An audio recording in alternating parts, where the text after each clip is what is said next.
these guys, 5-6 minutes each, and then let them get back to meetings. So, Derek Peterson, Hale Varsity. Hey Travis. One of the stories from March was the offense talking about going through sort of an exhaustive self scout. Did the defense do the same thing? Have you guys talked about ways that you can maybe tweak things or change things here and there? And if so, what kinds of things stood out? What kinds of things did you find? Always, we're always trying to find out things that we've done previously in the past years that we can do better.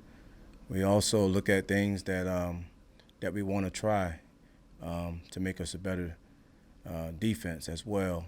So we're always trying to find out ways we can be better across the board as a defense, and also always trying to, like I said, trying to look back at some things and fix things. And that's pretty much every day.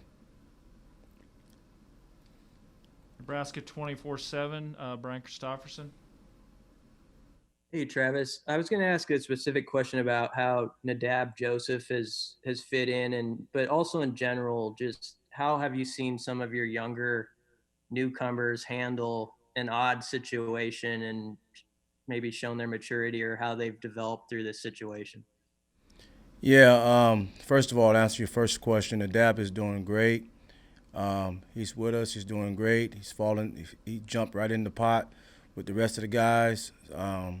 So that relationship is going good. Um, Obviously, he's working, trying to catch up on things.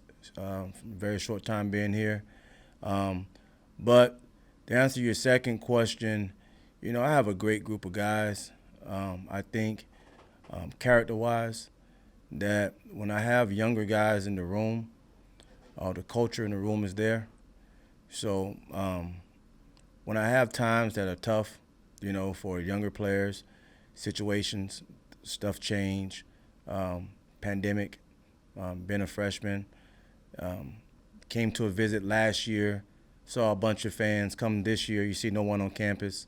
Um, those freshmen struggle, and credit to the room I have, the older guys, are able to grab a hold of those younger guys that are here and helping them so much. Thanks, Coach. Omaha World Herald, Sam McEwen. Hey, coach. As a defensive coach, you often have one of the best perspectives of the players on offense who scare you. And so the question I wanted to ask is which of those receivers who are new to the program, there's quite a few of them, have impressed you when they've been going against your defensive backs? Um, it's not about the new ones or the old ones. It's about all of them. Um, each one that lines up is a threat. Okay, all of them are fast. Uh, all of them can catch. And at any time, if you're not following your assignment in the secondary, um, you can easily give up a touchdown really quick.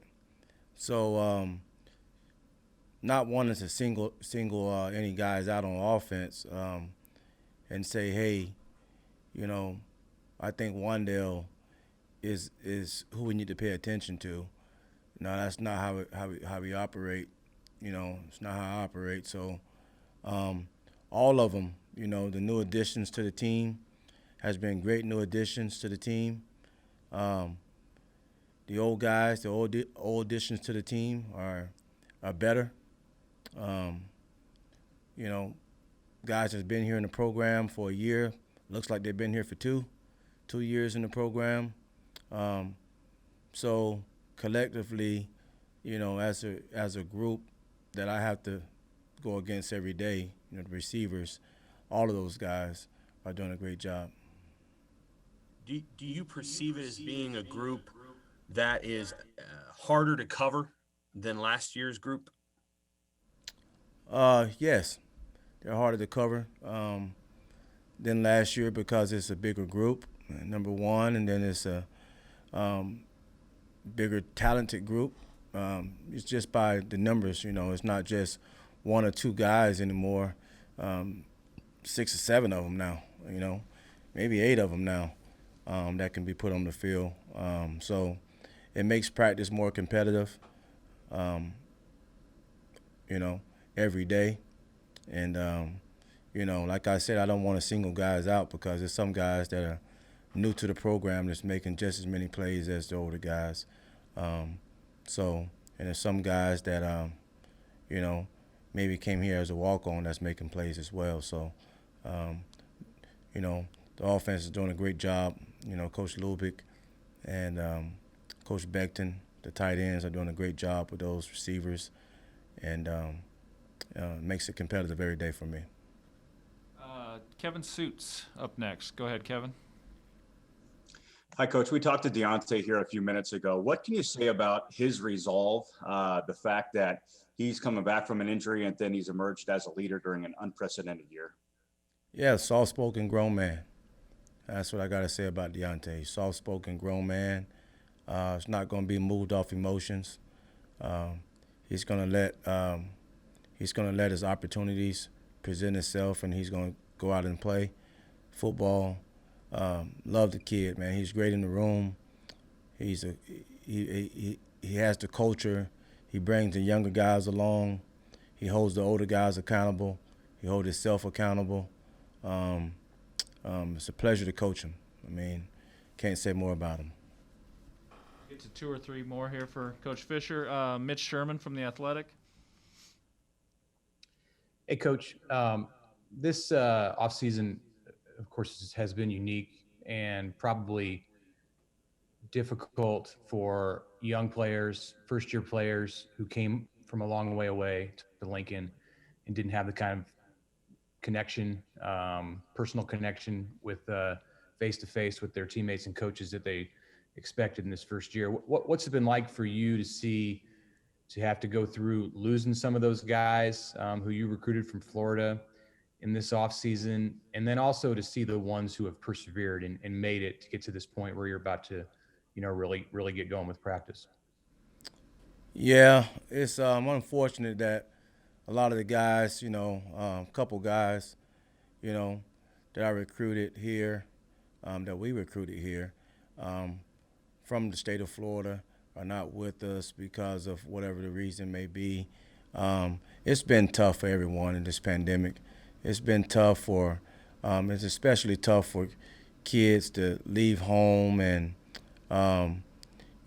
be homesick. And like I said before, to come here last year and to come to a game and you see the excitement of the fans, you see students on campus, you see the campus life, you get a chance to go to restaurants, you get a chance to see the city of Lincoln, and then the pandemic, you get a chance it's the total opposite. And when you don't know, it's just the fear of not knowing anything. And at that time, just not knowing anything, not knowing if it was going to be a football season, not knowing if it was going to be this or be that. It was tough. It was tough for those kids. That's where we talk about the culture, and some of the older guys were able to save the rest, because it's not about the kids that, are not with us anymore. It's really about, it's some older ones too, all right? It's some older ones that, were struggling as well. And there's some coaches probably that were struggling as well when things change up. So I'm pretty sure there's some adults, out there that's just not coaching football, but just out in the regular workforce that are struggling because of things that's changed up. So, it was tough and still is tough, but that's why we have a football team and a group of coaches that are willing to sacrifice a lot to put our arms around these kids and try to, help them as much as we can to stay here in Lincoln and ride the wave, Parker Gabriel, Lincoln Journal-Star. Hey, Travis, you've said in the past that you like to, when you go out and evaluate high school kids, you like to see them with pads on. And I'm just curious about the challenges of having to evaluate this year since you can't be on the road, and what specifically maybe are the things that, you look for first that are harder to see just on, huddle tape or whatever compared to recruiting in person? Well, I'm a more personable recruiter, Most of the guys I've recruited, I've known for a length of time. I've watched them as a freshman. I've watched them as a sophomore with my own eyes. So it's been tough for me as well. I had to change up the game plan.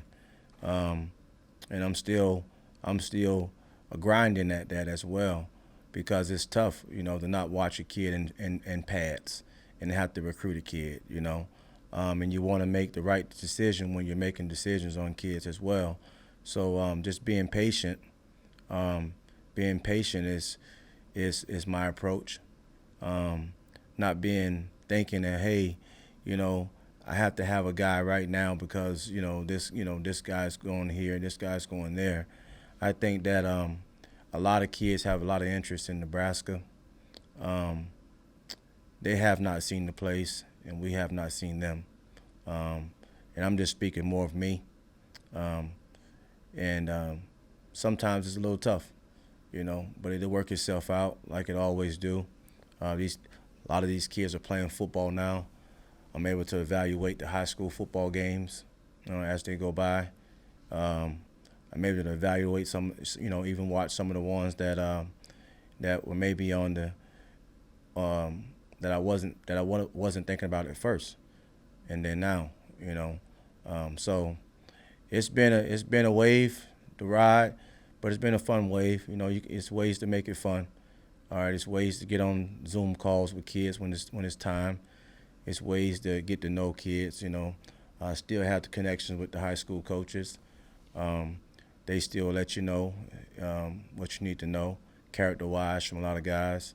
So, I think you just putting all the pieces together, it'll work. All right, thank you, Coach. Guys, we'll have Coach Dawson here in just a second to wrap up. So thanks, Coach Fischer, for his time.